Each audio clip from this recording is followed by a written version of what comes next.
Hello everyone and welcome to today's curriculum planning support for building services engineering and on-site construction webinar. Thank you all for joining us. I can still see that there are people still joining, so we will make a start though.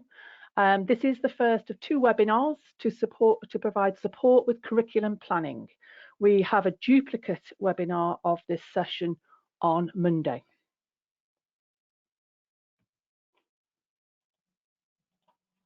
So I'm Alison Whittle. I'm the Post 16 Technical Advisor at City and Guilds, and I'm joined by my colleagues Rob Mallander, a Technical Advisor for BSE, Jason Howe, a Technical Advisor for Construction, Mike Scarrett, a Product Specialist at EAL, and Salim Visram, a Lead Industry Manager for BSE. Now, we are presenting this webinar from home and from different parts of the country, so please excuse any unwanted background noise, technical hitches or time lags in the slide, etc. All attendees will be in listen-only mode. Now, the presentation is likely to take around 50 minutes, which will leave us time for some questions at the end of the webinar. Some slides will be a light touch, but we are happy to take questions at the end of the session and provide clarity or more detailed information. Now, any questions that we don't have time to answer will be answered in an FAQ document and sent to all attendees after the second webinar on Monday. To engage with the webinar, please do use the question and chat tabs from the on-screen panel. And after the webinar, we will follow up with a copy of the presentation slides, a recording, and a CPD certificate. So running through the agenda for today, we will be looking at a high-level overview of the technical qualification of the T-level over 2 years, a high-level overview of the sequence of delivery over 2 years. We're going to be providing examples of 1- and 2-year curriculum planners for on-site construction and one for BSc engineering. We will be looking at where there is possible potential to map some of the occupational specialisms to the core components, having a look what a week's delivery could look like, and of course, time allowing, we'll have some Q&A from our subject experts. We won't be looking at, unfortunately, individual centre timetabling. We won't be able to look at every occupational specialism or anything to do with delivery and curriculum planning outside of the TQ. For example, the additional maths and English requirements. We won't be looking at entry requirements or progression routes. Now, to provide some information before we begin, I think it's really important to mention that T-levels are different, which will mean you may have to look at different ways of delivering and working. We would strongly advise you not to look at how T-levels fit into qualifications or courses that you normally deliver, as this may cause you more work. It will be much easier to start your planning with a fresh pair of eyes. Now, we will be providing examples of possible delivery models only, and we understand that there will be many different models across all providers, and that today's curriculum planners will be the first of many drafts, but we are keen to work with you, to pool resources and to try and make life that little bit easier for you. The examples today are all based on 20 to 22 hours teaching per week over 4 days a week. And this does not take into account any additional maths, English, or license to practice F-gas qualifications, etc. And as I said, these are only examples to provide a starting point for you. Now, along with the slides, we will be sending you a blank editable curriculum delivery planner for you to start completing. It will have the teaching weeks and dates already on until 2023. However, please do take into account there may be some regional turn time differences. All the examples we show today will be available on our website shortly, and we will be planning a series of team meetings to share resources looking at the different delivery patterns. Now, without spending too much time on this slide, I think it's really useful to understand the different funding bands, which are dependent on the size of the T-levels. Now, construction on-site technical qualifications fall into what's called a band 7, a medium-sized T-level, which does require delivery hours to be planned on average at about 1,450 hours over 2 years.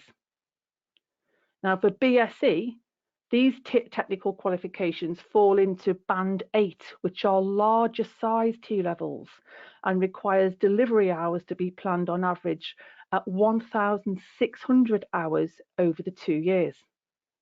So if we base that on a 36-week academic year, these average out at between 20 and 22 hours per week over the 2 years. Again, that's not including the additional maths, English or licensed to practice requirements. Now, it's worth sort of noting as well that there will be a minimum of delivery hours that you have to meet for funding purposes.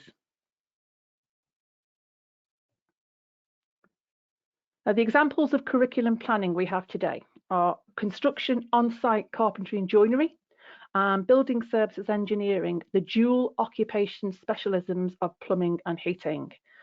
There will also be an example of a BSc electrotechnical available on our website shortly.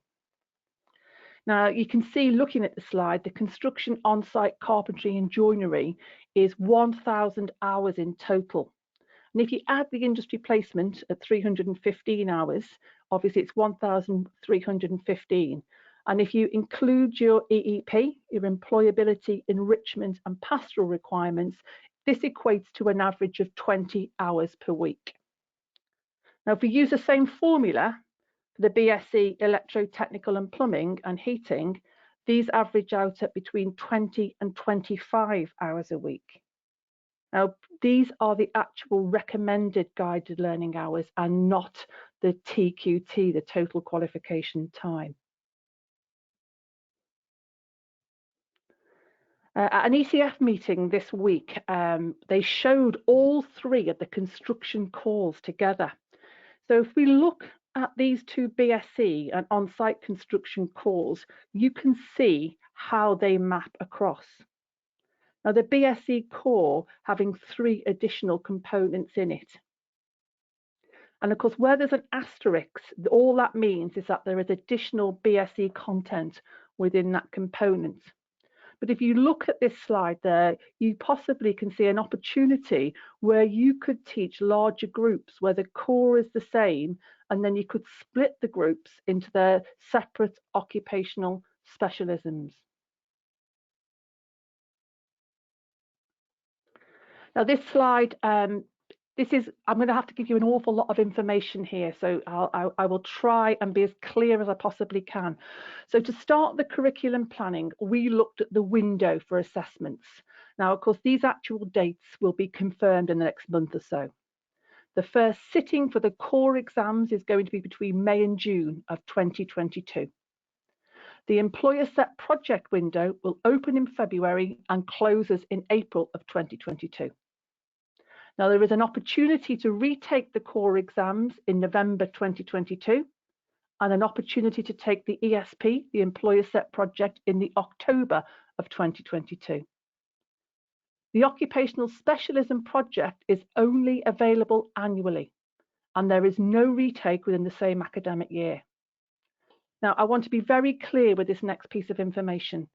If learners fail the core exams, they have to take both core theory exam papers again. If they fail the employer set project and pass the core exams, they only need to retake the employer set project again. Learners can retake the core exams and the employer set project to improve their grades as well. Now, there is an option to take the core exams and the employer set project in the October and November window of year 2 as a first sitting.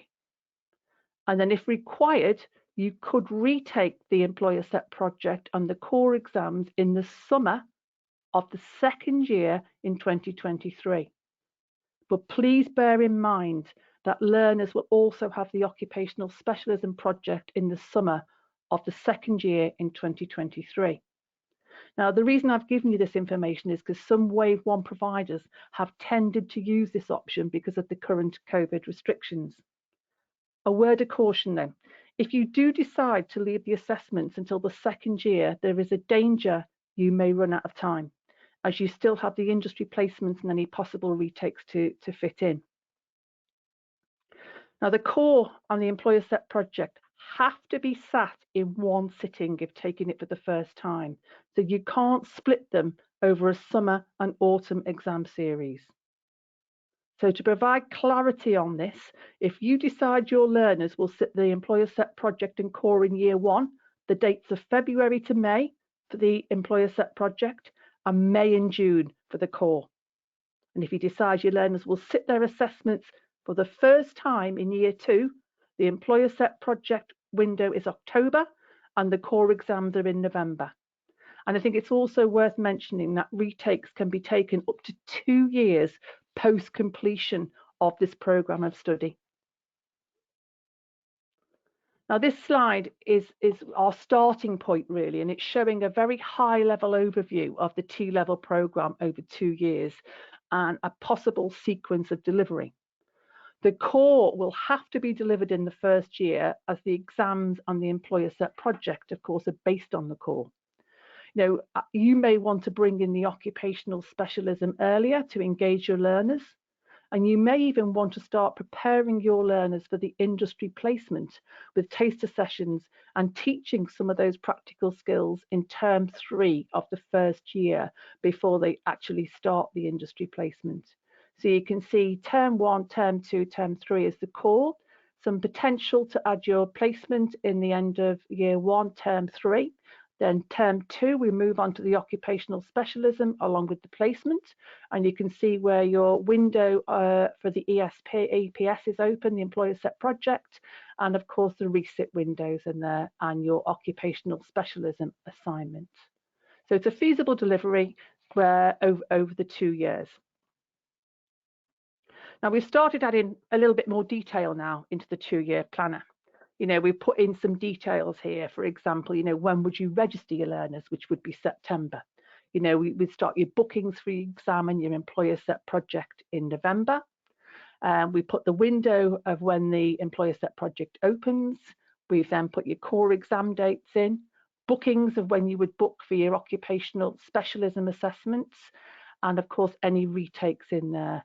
And your results for the first year will be allocated on the walled garden in August, and of course the end results will be in August of year 2 as well.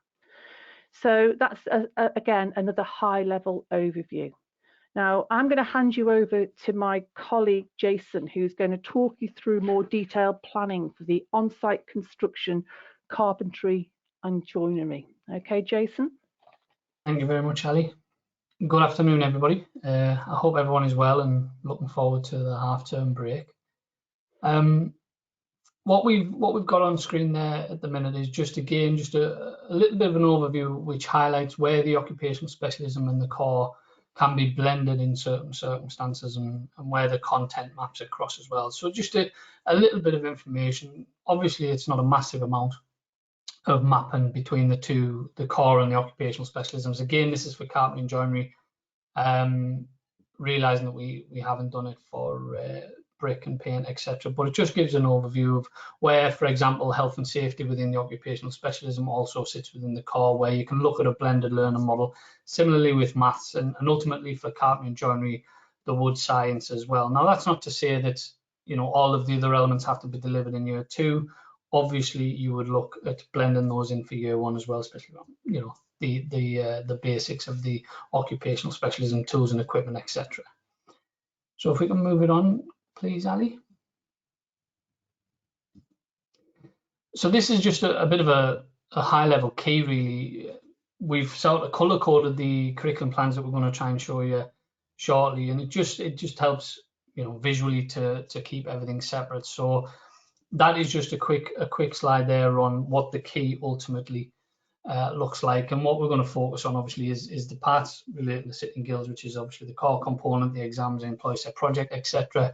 When you could start and think about revision, recap, preparation, and then the occupational specialisms ultimately for carpentry and joinery for this circumstance, and when the synoptic windows will open, and just preparing learners for synoptic as well. We've also put in there industry placement just to give a bit of information, a bit of guidance as when you can start sort of thinking about implementing that. But ultimately, industry placement can be implemented quite early on if needed. Next slide, please, Ali. So this looks at year one, term one, and it basically just sets out, sort of induction in the first couple of weeks. That'll differ between centres and how often they'll bring the learners in for induction. Hopefully learners will be in college by then. And then it's just, again, just a little bit of high level. We've put in some outcomes with regards to what topics can be covered between certain dates and stuff. So just to give you a bit of a start, really, of what you can start thinking about when looking at delivery. Similarly for the occupational specialism as well, but ultimately, the order in which you deliver these outcomes and deliver the assessment criteria will ultimately depend on your centre, and it could be availability of equipment, access to classrooms, etc. So don't feel that these are set in stone. These are very, very flexible, and you can adapt them to suit the needs of your own centre. So we've got there, as you can see, simultaneously core component and the occupational specialism being delivered at the same time.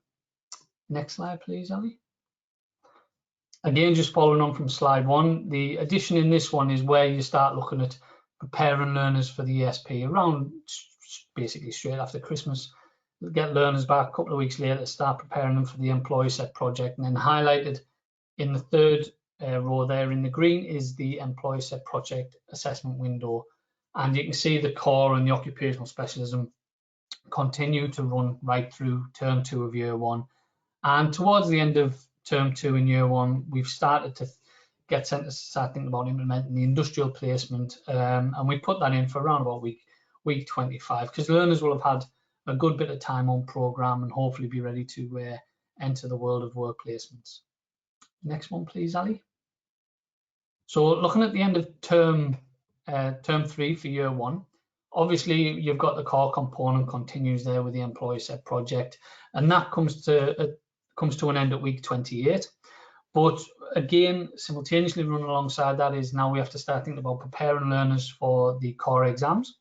So in the purple there, we've put in 3 weeks for revision, but again, that could cover over the external theory exams. That might go up to week 31. Revision will continue. This is just a guide.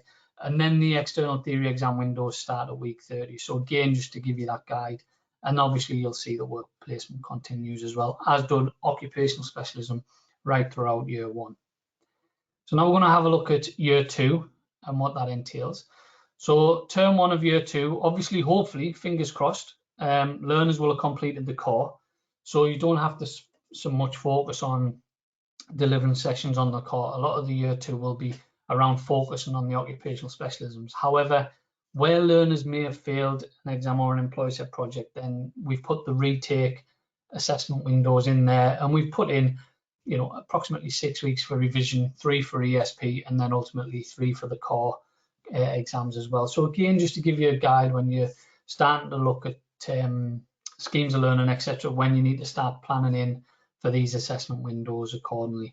And as I mentioned, the occupational specialism just continues to run throughout all that skill development, because we know that that's crucial, because these learners have come onto these courses to get into industry, into one of our trade industries, and ultimately that skill development is going to be crucial for that. Next slide, please. So in term 2, year 2, you can obviously see the pattern and the trend that's happening here. So hopefully, if learners didn't pass the core and the employee set project in year 1, come to year 2, hopefully they sit at the resit opportunity, and we are just purely focusing on the employee set project and preparing learners for the synoptic. And again, occupational specialism continues throughout the year. We've got the assessment window in there for the synoptic, but we've also put in a considerable number of weeks there for preparation for practical synoptic. That could be formative assessments that you might plan to take place, some mock assessments, that type of thing, ready for learners to undertake that practical synoptic. And we've overrun it slightly just so that basically everybody is covered and that all the learners get enough. Because it's not to say that the assessments have to start at week 20. That's the assessment window when it needs to be complete. And obviously the industry placement continues throughout the year, whether it's, whether you want to offer that 1 day per week or whether you do it in block. Again, you guys would do that to suit your learners, your employers, and your own centre requirements. And the last term of year 2, hopefully by week 32, We are all done and dusted. Learners have passed everything. They've had a good, successful core exams and employer set project either at the end of year 1, beginning of year 2, but ultimately, you know, they've been successful in their occupational specialisms and optics as well. They've enjoyed their work placement. You know, these guys want to be bricklayers, joiners, carpenters, painters and decorators and plasterers, and then they can start looking at how they're going to progress onto site, and whether that's apprenticeships. Fantastic. And hopefully by the end of year 2, everyone is done and dusted and you've had a very successful T-level program. And that's it for construction. I'm now going to hand you back to Ali, who's just going to quickly go through one more slide. Yeah, hi. This is just an example of what a week's delivery could look like. And I've just followed the same colour coding as the curriculum planners, really. And this is based on a 20 to 22 hour delivery hours per week here. You know, of course, there are going to be many examples and many different delivery models. But I do think it's really important at this stage to be clear to learners and their parents that a T-level is a full-time 2-year programme. And they will have to be available every day, Monday to Friday, for 2 years. Now, the feedback that we've had from Wave 1 providers is that they've been clear from the start that a T-level programme is the full-time course for 2 years.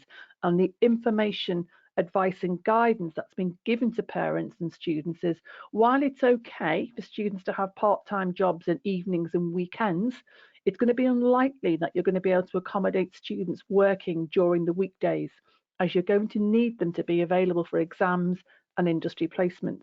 And of course, employers, you know, are not really going to be running messed around with learners not being able to attend certain days.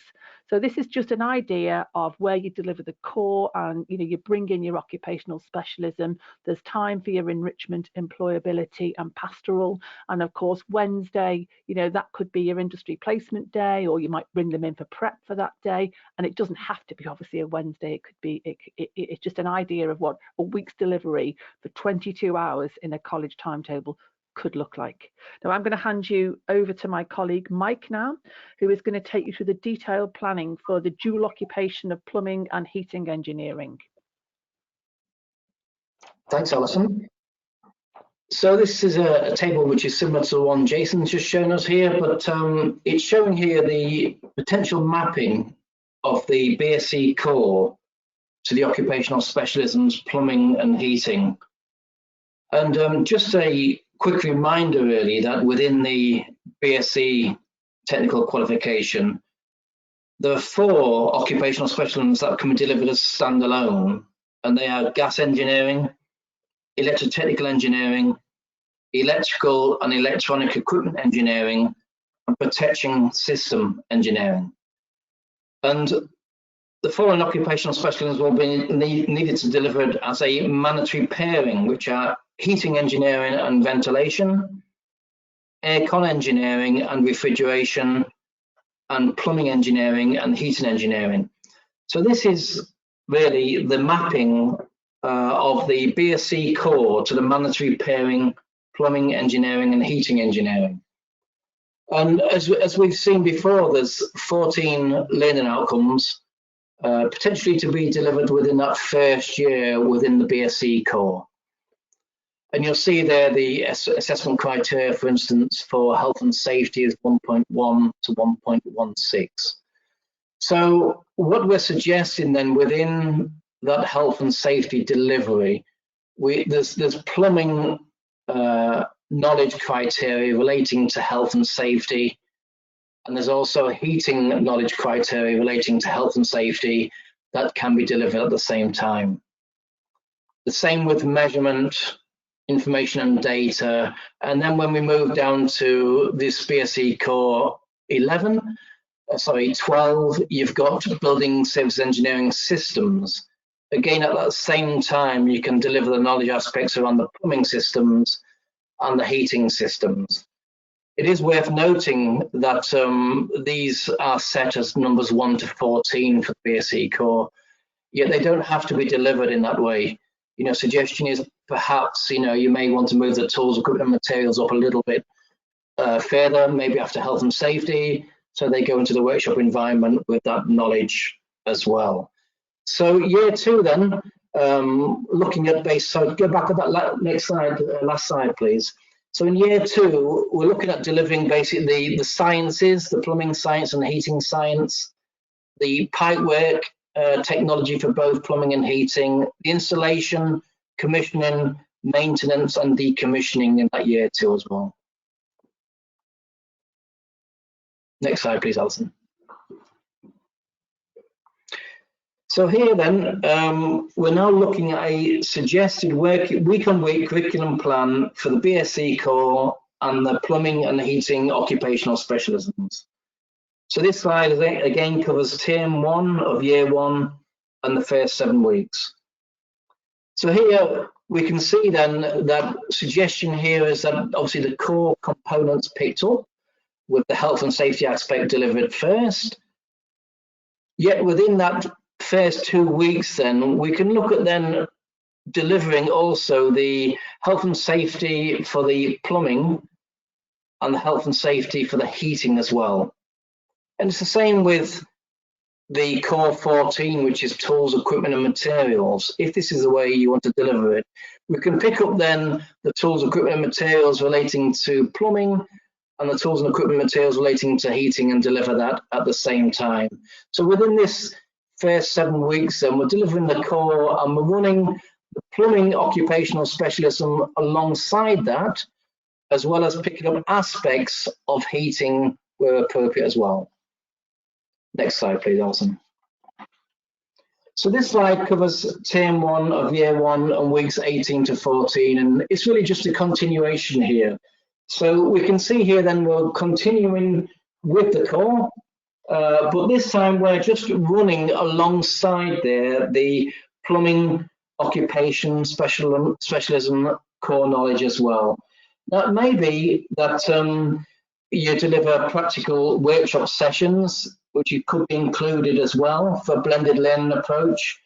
And really it would depend on the entry point of the learner as to whether they would complete a transition year or not prior to enrolling on a T level, and how much really the manual dexterity skills they may already have coming into this T level. Next slide, please. So here we move on to term 2 of year 1 and weeks 15 to 26. And you can see here at week 20 then, the employer set project window opens. We continue to deliver the core knowledge for building service engineering. Again, this is just a suggested model here. It doesn't have to be delivered in this order. There's preparation for the ESP going on within this term. There's also the delivery of the underpinning knowledge for plumbing and some aspects of heating as well. Note we've just got the industrial placement creeping in there at week 25 for consideration as well. Next slide, please. So this one then is looking at term 3 of year 1, weeks 27 to 36. So here you can see at week 28 the ESP window closes, and in week 30 then the core exam series begins. We're continuing then with the core knowledge for BSc. The external theory exams series begins. The employer set project closes. On that side, revision for exams begins at week 27. And what we're suggesting here potentially then, we're running plumbing and heating occupational specialisms within that 3rd term together. So they're now building upon the plumbing knowledge they've already achieved. And consideration also needs to be given to the industry placement. Next slide, please. So this slide now covers terms 1 of year 2 and weeks 1 to 8. So the BSc core should now be complete. Revision and retake opportunities are available for the employer set project and core. And from week 1 now, we're running both with the plumbing and heating occupational specialisms together and picking up the common underpinning knowledge for both. So you can see here, potentially we can pick up science in week 1, we can pick up pipe work in week 4, and we could pick up system installation in week 7. So these can be introduced and applied in a practical workshop context as well. And obviously there's the industry placement considerations here as well. Next slide, please. So this slide now covers year 1, term 1, sorry, of year 2, weeks 9 to 14. So there's a retake opportunity for the core exams going on from week 9 to week 12, running alongside plumbing and heating occupational specialisms together, picking up the commissioning aspect of week 14, alongside obviously the industry placement considerations as well. Next slide, please. So now we move on to term 2 of year 2 and weeks 15 to 26. So here we see we're running both occupational specialisms alongside each other, picking up the maintenance aspect of both and then the decommissioning aspects of both. Note here that there's 2 synoptic practical assessments to complete, one for plumbing and one for heating. We've also got the preparation going on for both practical synoptic assessments and the industrial placement considerations as well. Next slide, please. And finally, then we move into term 3 of year 2, weeks 27 to 36. Again, we're completing the occupational specialisms of plumbing and heating, and completing the synoptic practical assignments for plumbing and heating, and also completion of industry placements. So I'm going to hand it back over to Alison now. Thanks, Mike. So this slide, really, the next 2 slides are just to introduce you all to your dedicated quality team and the support that you have available for you. So each T-level provider is going to be allocated a member of the quality team to assist you with any approvals, any registrations, and all things to do with the T-level. Now, you will get these slides, obviously, but you can see all of their contact details are on those slides. So each provider will be allocated a dedicated member of the quality contact team. And a couple of key reminders here that approval forms are available on our website, and the approval window will be open for eligible providers on Monday, the 22nd of February 2021. Approval applications should be submitted by eligible providers by Friday, the 26th of March. So some key dates really there for you. And I'm just going to, before I hand over to Rob to finish off, I realised I given an awful lot of information before, so I just wanted to pick up on some key points for clarification, that exams, that learners, can resit up to 2 years post completion of their study programme. The results for the core and the employer set project will be released in August of year 1, and that will be available on the City and Guilds walled garden. I think I did say before, the core and the employer set project have to be taken together in the same series, so they can't be split over summer and winter. I think it's also worth noting that the theory exams for the core cover 60% of that core content. The 2 exam papers that you have for the core will be a week apart. You will have paper 1 first, which will be 70% of the content, and then paper 2, which will be 30%, but altogether it equates to 60% of the complete core content together. There will be windows for the employer set project, and that will be for the release of each task. So depending on how many tasks there will be a set window. For example, a task a week will be released to you, so you can release those to your learners. And of course, I think I mentioned before that there will be a minimum number of delivery hours for a T-level that has to be met for funding purposes. So I think that's all from me. So I'm going to hand you over to Rob now, if I may. Rob. Thanks, Ali. So that's more or less the presentation complete. So what we're going to do now is we're going to do a little bit of an activity to try and assist us in assisting you for the future. We're going to ask you if you could log into this URL for the survey. Now, I have sent a message in the questions tab, which should have gone to everybody. And I have also dropped this URL in the chat, which you might have to paste into a browser to complete. So I've put that in the chat again just now. Any issues accessing it, drop me a little note in the questions tab. We have got 2 or 3 questions in there already, which we're going to react to quite soon.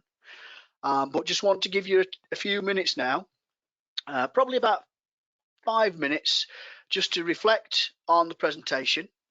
Any questions you've got around the curriculum plan, about what we're going to send out, about anything what's been presented today, feel free to drop it in there. We won't make, we won't highlight anybody who's asked any questions today. We won't refer to anybody's names, etc. Everything's anonymous. There's no sort of questions we shouldn't be asking in these type of forums. This is about all supporting you.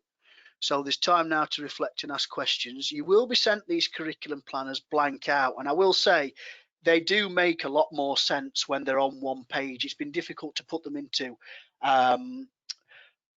the presentation format for the slides today. When you see them on one sheet with the dates in for assessment, the idea being then, hopefully you can input, start off with shading the areas for the activities you're going to deliver, and then eventually input actual criteria into these curriculum planners. So you can then create your schemes of work, etc., and timetable from the planners. So start typing your questions in the box. If you don't mind logging into the URL and completing your survey, we'll just give you around 5 minutes to do that. We are trying to get a good response from surveys on this type of activity, because we want to try and find out what you want for future events and for support, so we can make these sessions more beneficial to yourselves. So that's the process of today's activity. Feel free to type anything in the questions tab. If you've got any issues accessing the survey, drop us a note, but we'll just give you a little break for a few minutes to try and have a look at that. Should only take you 2 or 3 minutes to complete the survey. So we'll come back together about 22, and hopefully then people will start finalising things off and we can start and look at a few questions. Thanks a lot.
Just whilst everybody's completing that, I've noticed that a couple of people have got their hand up. We didn't have a plan to take people off mute just because we've got so many people on the webinar today. If you do have questions, you've got a couple of minutes now. If you could quickly type them in the questions tab, we will pick them up as a team shortly. Thank you.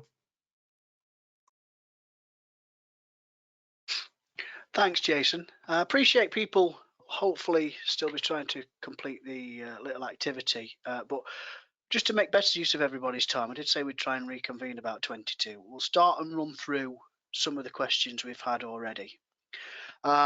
So we've had a few comments around timeframes for delivery. You know, it's very intense. It could take up, you know, one tutor's time. Have we now put a 3-year course as we deliver it now, maybe into 2 years? How are learners who may be financially dependent still going to attend this type of course?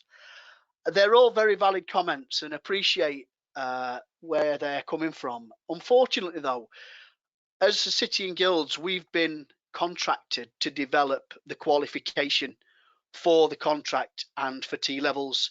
We don't actually own the product. We don't own the model of T-level, if you like, and the drive from that for that product has come from IFATE, government, etc.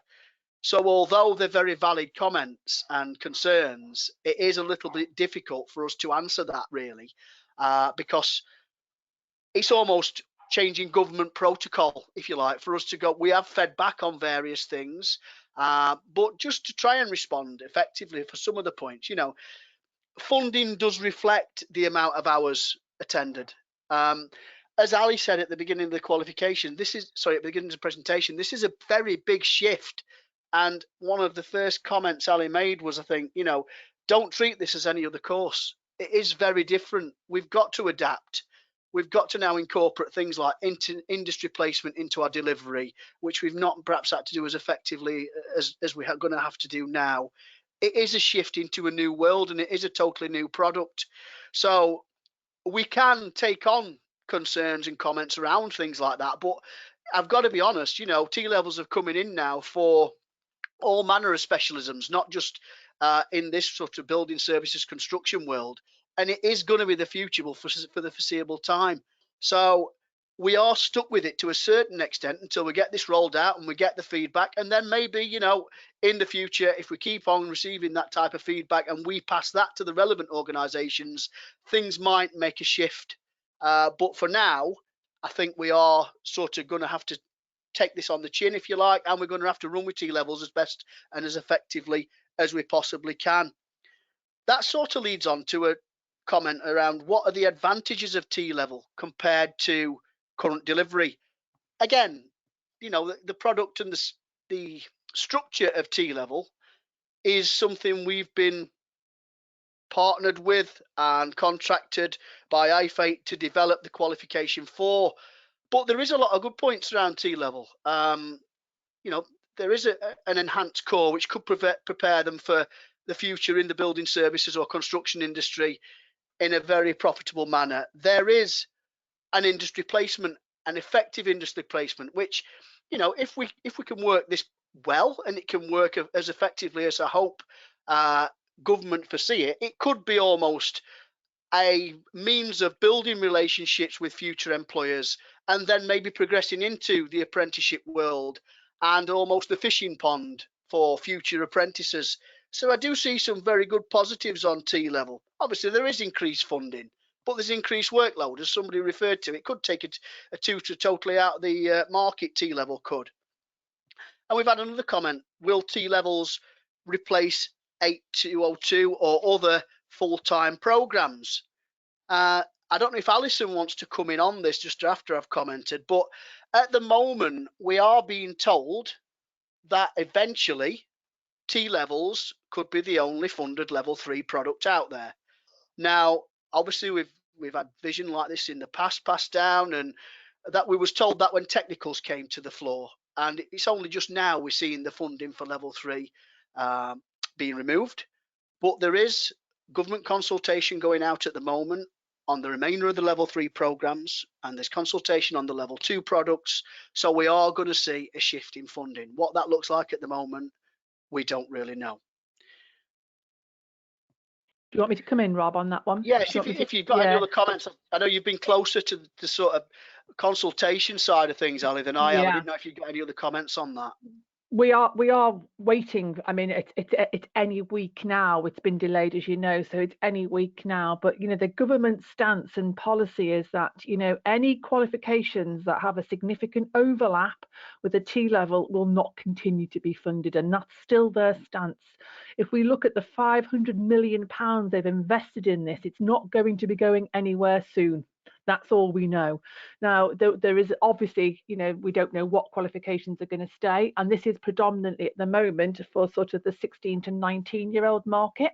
But there is talk that, the Gavin Williamson wanted also adults to be considered into this, so how we would deliver a T level with adults. So I think it's watch this space. And I think any time now we'll see an announcement. But, we have been told that it's unlikely any qualifications that significantly overlap will continue to be funded.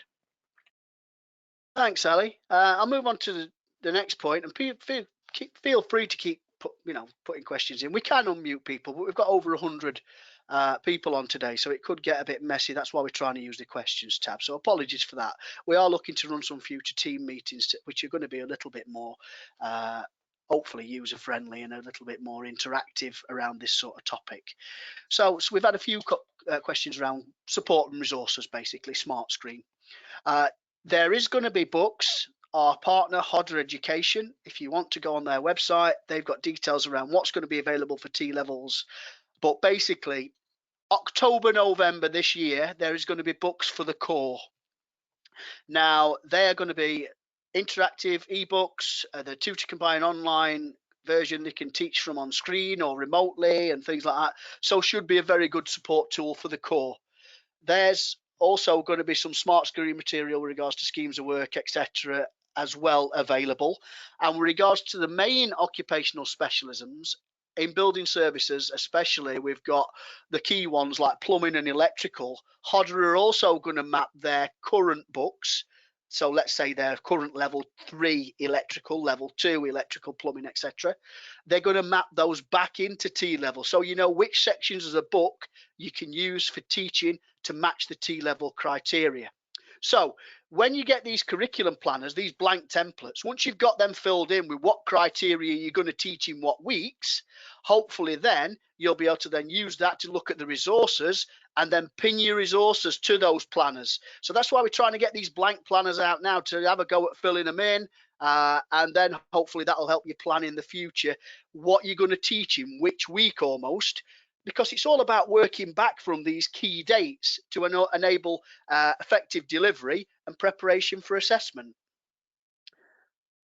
Let's just have a look what else we've got. I think I've covered them couple. We've had a question around, have we got any centres delivering this year? Yes, there is obviously eligible providers who are going to be kicking off this academic year with T levels. Not everybody on the call might be wave 1, wave 2 provider, but there is eligible providers who will be delivering T levels and are planning to deliver T levels from this academic year. You need to be an eligible provider to be able to do that, and then they'll be available wider in the following academic year. So let's have a look at some of the other questions. I think we've done that one on replacing qualifications. What happens if the September registration date is missed because of late enrolment? That's a very valid question. It's going to be pretty much like our current technicals, to be honest, on that front. So we need that registration in place so we can make sure we've got enough examiners, people like that who are going to work in the actual assessment process, if you like, moderators, etc., at the end of the academic year for the assessment. So it's important we do have a registration deadline. So, you know, the deadline won't be September, but I would imagine it'll be similar to our technical product at the moment, where we've got that December deadline for registration, and you will have to register on different products separately. So you have to register on the core and your specialisms separately. That's just a little note on registration as well. Just regards to the centres, I've just had a note from a colleague. I think we've got 37 centres at the moment who've already signed up and are going through the approval process for this academic year. I closed the note very quickly because I thought I was sharing screen, but I've just realised I'm not, and Alison's driving. So I think that's what I saw on the little pop-up note one of my colleagues has just sent me over.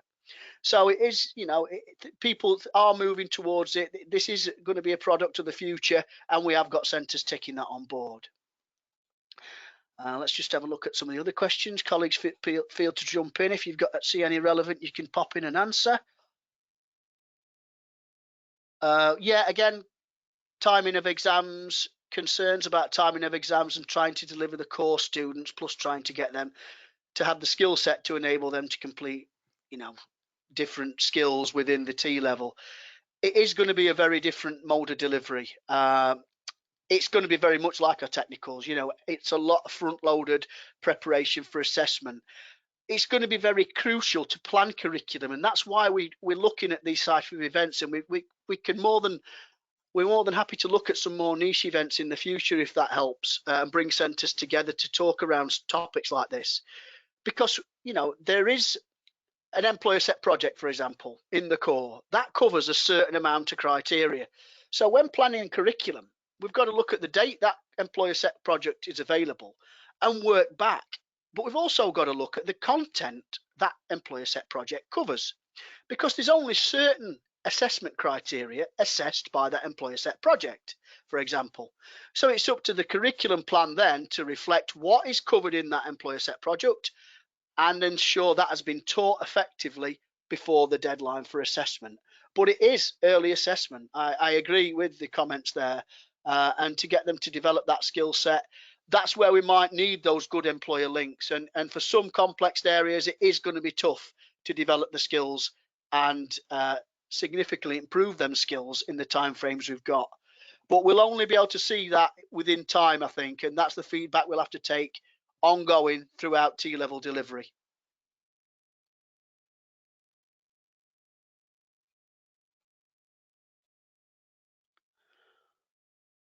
Let's have a look what else we've got. So, will there be a process for a learner having completed a level 2 diploma wishing to progress to level 3? Yes, there will. They'll basically just join the T-level program. It may be that they've covered some of the content already, and they will then, their skill set will be better. So let's link that to the previous comment from a tutor talking about developing skills in a short time frame. This is a level 3 product.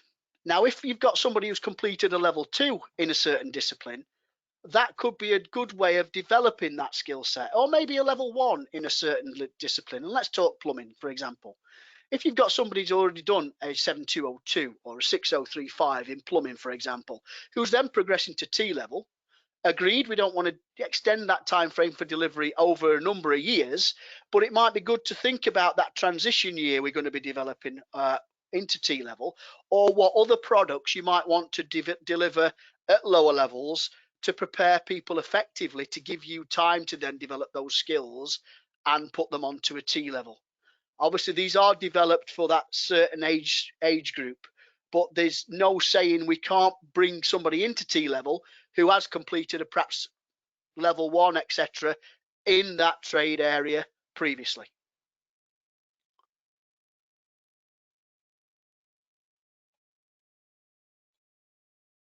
Is this an international product? Unfortunately, not at the moment. These qualifications are for England only. Rob, there was just one more. There was a tutor mentioned that they currently deliver level 2 and 3 full time. I don't know if you've answered this already. Will the T levels replace these or run alongside them? I think you've mentioned obviously that the T levels at level 3 will replace the current level 3 offer eventually across the scale. But ultimately, your level 2 will be there as a current progression, obviously, onto the T level for September. But just remember, this T level is over 2 years, so it is a level 3 over 2 year. So whether you want to, withdraw your level 2 offer and just run the T level across 2 years, and obviously the skill development and knowledge obtained will obviously contain some level of level 2 and ultimately level 3 as well. So I just thought I would pick that one up. Thanks, Jason. We've also had a comment there from a colleague, sure, it won't mind mentioning his name actually, Neil McManus, saying, you know, they're finding very useful the AOC and the ETF for further forums. They're doing some very good work around supporting centres. So if you are, you know, eligible provider for this academic year, it's mandatory, really almost mandatory. You know, you should be involved in those sort of networks as well as our networks. And we're going to be looking to how we can work better with those networks, so we're not pulling centres and tutors into different directions, hopefully for the future. Comment around, can books be ready sooner? October's a little late. I appreciate that, and I think we've tried to get that pushed as much as we can. What I will say on that though, and I don't know how to really put this, it's not City and Guilds who's producing them. We've not got control over that development, and the publisher who are now working with us around the book production, that's their role, that is their business. So where we used to try and, you know, we used to run our own development of books, and we used to have our own bookshop basically previously, we've now contracted that out to a specialist in that area. So they are very much effective at working to deadlines, and in the past they've been very effective at meeting those deadlines, and they have been very good and are on track at the moment with meeting that October deadline for the books. Now, again, I will drop in the chat Thomas, his name is, at Hodder Education. While we're chatting away, I will drop Thomas's name in the chat. If any tutors want to be involved in feeding back on content, Thomas is looking for that at the moment. And by doing that, you will obviously get draft copies of the material of the books. So I would say that would be very beneficial to people who are delivering T-levels as of September this year, because then you'll get a heads up of content, and he's willing to share that and take feedback on that. So I'll drop Thomas's details in the chat. In fact, what we can do, we can ask for that to be sent out as well, but let me drop that in the chat while we're just answering questions. Can I pick up on a question? Sorry, Jason, do you want to go first? No, you go ahead, Ali. Okay, I just want to pick up on one before about, and I think it's something to do with the slide that I mentioned about how do learners who are financially dependent on earning still attend this course when they have to work. The volume of hours excludes the most deprived learners from studying the skilled trade. This is contrary to the current workforce's socio-economic standard. Just to pick up on that, you know, this is a full-time 2-year programme. That's been sort of, the government have made that very clear. And I suppose really it's almost compared, it's in a line with an apprenticeship and people staying on in schools doing sixth forms, you know, sort of A levels. So it's T levels, apprenticeships and A levels, which, you know, are all really full-time courses, because the idea really is that with the new policy, the government said any 16 to 18-year-old must still be in education or training until the age of 18. So you may be able to work your hours around that person has one specific day off a week and cram the hours in depending on providers.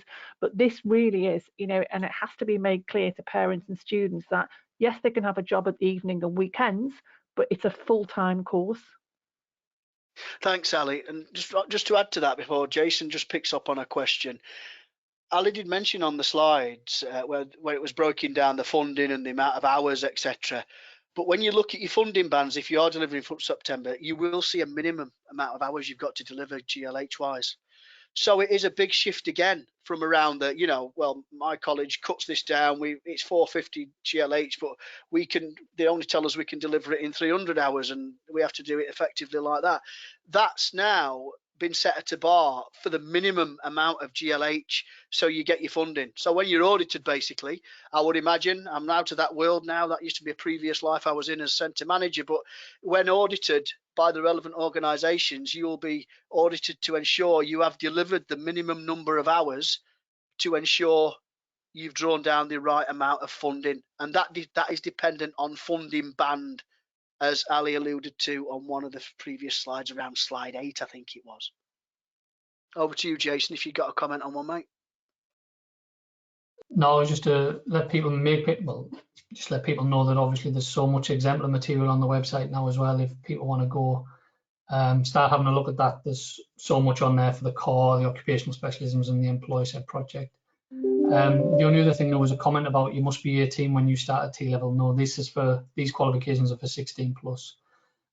Students and parents are asking about destinations. I know we said we weren't going to talk about it, but ultimately, where do your current full-time learners go with regards to destinations? And that's kind of the party line on that. Nothing really changes. If learners want to become carpenters, joiners, bricklayers, plumbers, etc., the route is through an apprenticeship currently, or gaining site experience and then ultimately doing an MVQ as well.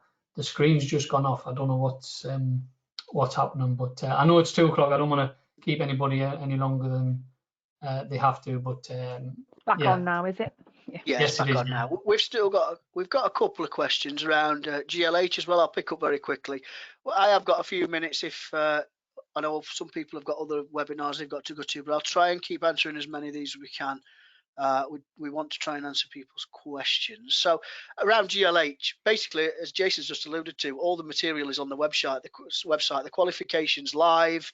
It's a case of looking into the qualification handbook now, all the breakdown of assessments there, and all the material you need is in that qualification handbook.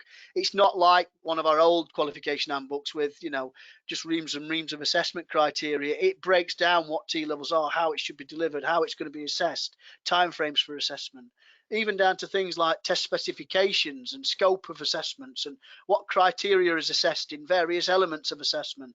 So it's crucial you look at that qualification handbook. So if you're looking for that on our website, do you know the number for construction, Jason? The qualification number.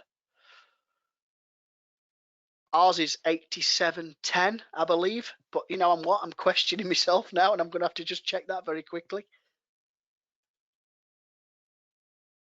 I don't know if you're there, Jason, if you do know construction while I'm checking that. Sorry, I missed all that, mate. It went off for us. No problem. I was just saying, do you know the qualification number for construction? The building service one is 8710. I believe construction is 8711. Is that right? Yes, it is. Yes, mate. Yeah. Thanks, buddy. I'm just had to double check. I was questioning myself then for a minute, but I've just checked on the website and ours is 8710. So, go on the website. There's sample assessment material on there. There's all the handbooks. So everything you need really to have a look and prepare yourself for delivery, and then start implementing the criteria from the handbook in these draft curriculum plans, which we're going to send out after today's event. So we've had a look at the proposed assessments for the occupational specialisms. Are there any plans to change them this year? So just to clear that up, assessments will be like our 8202. They will change every year, but the ones on the website are samples. So that's just to give you an idea of the type and scope of assessment we'll be running every year. Like we did when we developed our technicals, we have to submit sample assessments now for this type of product, as well as the qualification content to get them approved. So all you can see on the website is a sample of the assessment. It's not this year's assessment or the first year's assessment. That's yet to be written.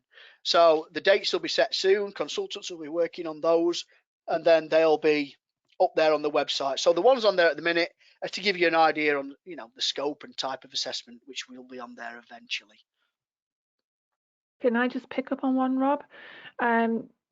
Does City and Guilds have anything in place for the transition programme? Has that been answered? I don't think it has. No, I don't think it has, Ali, no. Right, yeah, okay. The AOC actually have own the framework for the transition programme.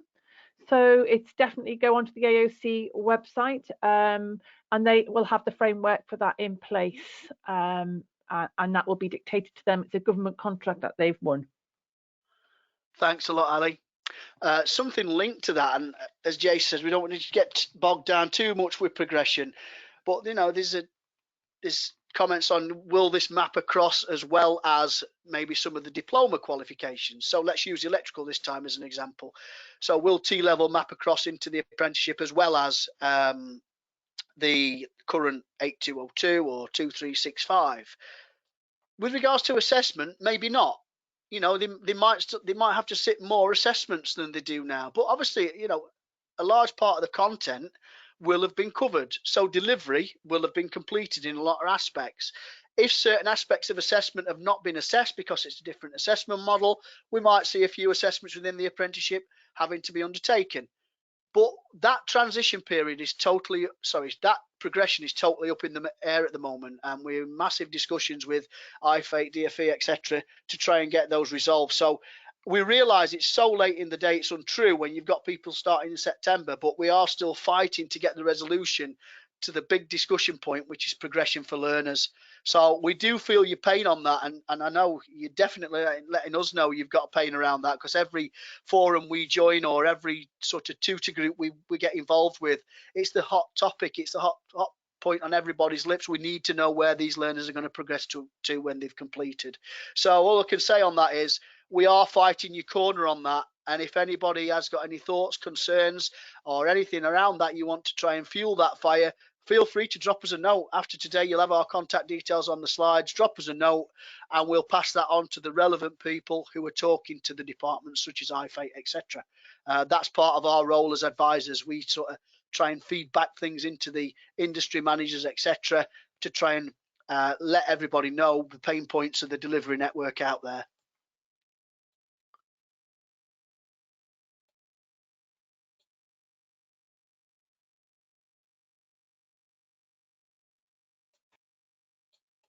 So there's quite a few questions on RPL from level 2 and level 3, and we haven't got the answers, I'm afraid. We don't want to sort of try and blag people on networks and things like that and put sort of poor wall and say things are sorted, etc. You know, this is, as I said earlier, this is a real pain point for us all, which we're trying to deal with as effectively and efficiently as we possibly can. I'm just looking, there's a few last ones coming in. We will just ask for any last questions because we are running up to 10 minutes over, and then we'll try and close.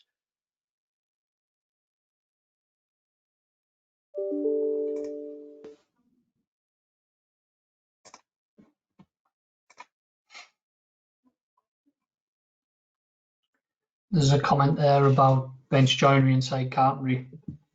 Thanks for that, Mike. As you know, we through webinars previously, I think we started this conversation about 8 months ago. We put out a survey that we asked everybody to complete, whether you be a tutor or curriculum manager or even employees to complete on that. Everything that we got from that survey, we fed back to IFATE and to the employer board. Unfortunately, carpentry and joinery is still a combined occupational specialism with regards to the T level, but that's not to say that things won't change in the future. You know, we still sort of banging that drum and feeding back, you know, comments from centres accordingly, even through and the best way to do that is through our validation. So, you know, if you or staff are available and want to get involved in the validation of the T level products, we're currently doing it on our assessments, the actual assessments, then please let us know. And you know, any feedback and any support you can give on the validation is greatly appreciated. And we do continue to give that feedback back to IFATE. Probably not the answer Mike was looking for, but it's the only one we've got at the minute. Yeah, thanks for that, Jason. So we've also had a comment around employer set project, and perhaps the examples don't seem that clear that are on the website. You know, again, if anybody wants to elaborate on that or if needs any further support on that, what I will say is we are trying to kick things off with this sort of event around curriculum planning now, because we need to, you know, people are needing to plan those events. We're going to be doing a lot more work around the assessments. We're going to be doing a lot more events around how to run the synoptic assignment, what the employer set project is about, how to deliver it, effective delivery methods, things like that. Alison's doing a lot of great work on technicals around, you know, improving assessment practice and assessment principles. And in fact, she's shooting off to one of the webinars after this, actually, on, I think it's improving technicals exam processes. So that will come. And if there's any feedback on any of the material on regards to the samples, let us have it. That's what we do. If you've got feedback around any sample assessments, feed it into us as a business and we will pass that on to the relevant assessment development department. That's what this is all about. We have gone through a very, very extreme, if you like, validation process for these technicals. So we have spoke to centres, we have had to involve employers. We've had to involve a large amount of that type of people as part of the contractual requirements of the bid when we've developed things. But further feedback only improves things. So by all means, send us that feedback in and we'll gladly pass that on and take that on board and hopefully improve the actual version then when that goes live for assessment for the first academic year.